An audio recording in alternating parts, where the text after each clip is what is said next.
உலகெங்கும் வாழும் தமிழர்களுக்கு எனது அன்பான காலை வணக்கங்கள். இப்போ ஒரு சின்ன குழந்தைன்னா ஒரு 4-5 வயது தாண்டிய குழந்தை, அதுல தொடங்கி ஒரு 15-20 வயசு வரையில இருக்கக்கூடிய இளைஞர் இவனை பார்த்தா நம்ம என்ன கேட்போம்?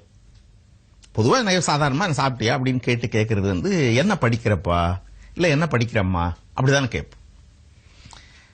ஏன்னா அந்த இப்பெல்லாம் தான் 2 வயது 3 வயதிலேயே கூட பள்ளியில சேர்க்கிறாங்க. அது தொடங்கி ஒரு 20 வயது வரையில பாத்தீங்கன்னா அது படிக்கக்கூடிய பருவம் என்பது ஒரு ஒரு கருத்து.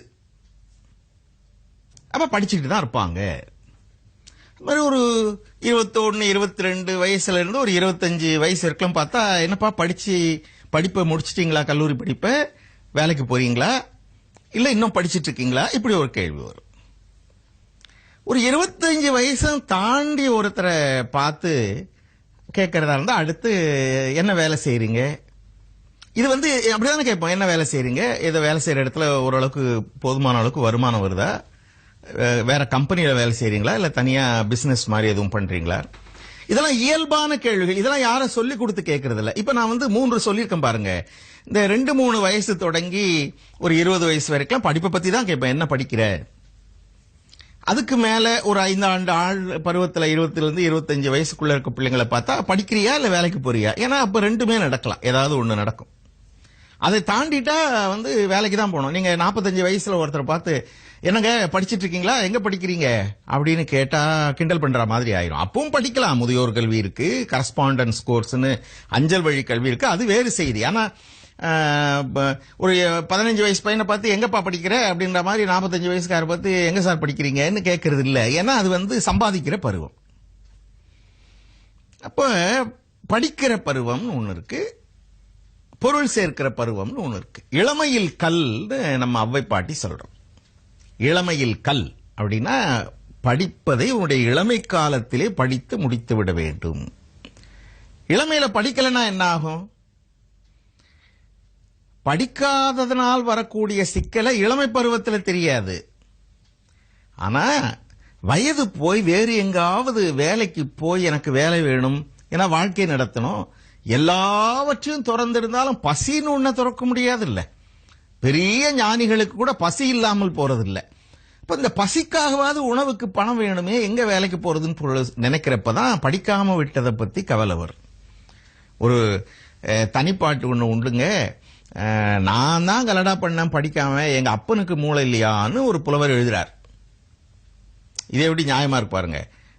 துள்ளுகிற பருவத்தே துடிப்படக்கி என்னை பள்ளிக்கு போக வைத்தலனே தந்தையாகிய பாதகனேன்னு ஒரு பாட்டு. சின்ன வயசுல படிக்க போக மாட்டேன்னு தான் பிள்ளைங்க அடம் பிடிக்கும். அடிச்சிருவேன் உதைச்சிருவேன் மிரட்டி இல்ல ஏமாத்தி அதை வாங்கி தர, இதை பள்ளிக்கூடத்தை கொண்டு விட வேண்டியது அப்பா அம்மாவோட கடமை. அவன் படிக்கவே போக மாட்டாங்கன்னு விட்டுட்டா அப்புறம் குழந்தை வளர்ந்து எங்க அப்பா ஒரு பாதகன் தான் திட்டம். அதை இந்த புலவர் சொல்லுகிறார். அப்ப கல்வி என்பது இளமையில் கற்க வேண்டி. இப்படி வச்சுக்கோங்க, இளமையில் கடமை கல்வி. அதை இளமை கடந்த பின்னால் கடமை செல்வம் சேர்த்தல். இது யாரும் மறுக்க முடியாது. இந்த கல்விக்கு ஒரு அழகு இருக்குதான். அதை யார் சொல்றாருன்னா அதிவீரராம பாண்டியர்னு ஏறத்தாழ 10 அல்லது 11ஆம் நூற்றாண்டில் வாழ்ந்த ஒரு அரசன் எழுதுகிறார் தன்னுடைய வெற்றி வேர்க்கைன்ற நூல்ல. கல்விக்கு ஒரு அழகு இருக்குப்பா. அதே மாதிரி நீ சம்பாதிக்கிறேன்னு வச்சுக்க பொருள், அந்த செல்வத்துக்கு ஒரு அழகு இருக்கு. கல்விக்கு அழகு இருக்கா? கல்விக்கு உருவம் கிடையாது, அது எப்படி அழகு இருக்கும்? அது மாதிரி செல்வத்துக்கு அழகப்ப ஒருத்தர் கேட்ட, செல்வமே இல்லாம ரொம்ப வறுமையில ஒருத்தர் இருக்கிறார், அந்த வறுமைக்கு ஒரு அழகு இருக்கான்னு கேட்டா ஆமாம்ன்றார். வறியவருக்கு ஒரு அழகு இருக்கிறது. சொல்றது யாருங்க? வெற்றி வேர்க்கையில அதிவீரராம பாண்டியன். கல்விக்கு என்ன அழகா அவர் சொல்றார். சும்மா ஒரு 2-3 சொற்கள்ல எழுதப்பட்ட நூல் அவரோட நூல். கல்விக்கு அழகு கசடு அற மொழிதல். இதாங்க வரும். கல்விக்கு அழகுனா நீ படிச்சிட்டன்றது பெரிய விஷயம் இல்ல. கல்விக்கு எதிராக அழகுன்னா நீ வாயிலிருந்து வருத சொல், அதுதான் அழகு. அதுல குற்றம் இருக்கக்கூடாது, பொய்யான விஷயம் இருக்கக்கூடாது, இனிய சொற்களாக இருக்கணும். இப்ப நம்ம அடிக்கடி பேசுறதா இல்லையா, கேட்பாங்களே, இப்ப நம்ம தப்பா பேசிட்டோம்னா யாராவது சொல்லுவாங்க, சார் படிச்சவன் மாதிரி பேசு சார் அப்படின்னு. படிச்சவன் பேசுற பேச்சா சார் நீ பேசுற அப்படின்னு சாதாரண ஆட்கள் கூட கேட்கறாங்க பாருங்க. அப்போ கல்விக்கு எது அழகா, கசடு அற மொழிதல். நான் நிறைய படிச்சுட்டேன் அப்படின்றதுனால வாய்க்கு வந்ததை பேச முடியுமா? இன்னும் சொல்ல போனால் வாய்க்கு வந்ததை பேசாம இருக்கிறது தான் கல்விக்கு அழகு. அதான் இந்த நூல் சொல்லுது. வீட்டுல கூட சரி, கோமா பேசுறது, குழந்தைகிட்ட கோமா பேசுறது, கணவன் கிட்ட, மனைவி கிட்ட, நண்பர்கள் கிட்ட, அலுவலகத்துல அவர் சொன்னார்னா அது சரியாதாங்க இருக்கும்னு சொல்ற மாதிரி நீ பேசினால் அதுதான் உன் கல்வி, நீ படிச்ச கல்விக்கு அழகு. சரி, கல்விக்கு அழகு. செல்வத்துக்கு ஒரு அழகு இருக்கா? இருக்குன்றார் அவர். செல்வத்துக்கு என்ன அழகா? செல்வத்துக்கு அழகு செழுங்கிளை தாங்குதல்.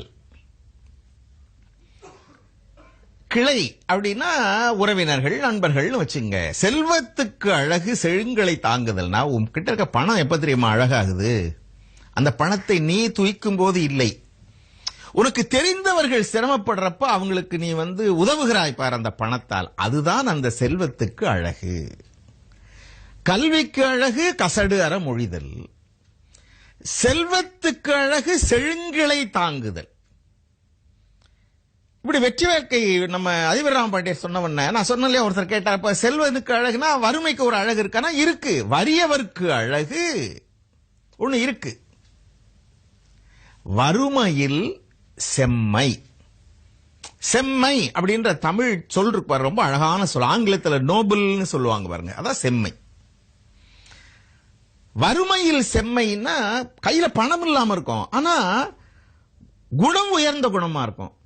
இப்ப சில பேர் என்கிட்ட ஒண்ணும் இல்லைன்னு அதையே ஒரு காரணமா சொல்லி அடுத்தவங்க கிட்ட பணம் வாங்கிட்டு, எனக்கு வேலை இல்லப்பா, எனக்கு ஏதாவது கொடுங்க, நான் ரொம்ப சங்கடப்படுறேன், கொடுங்க.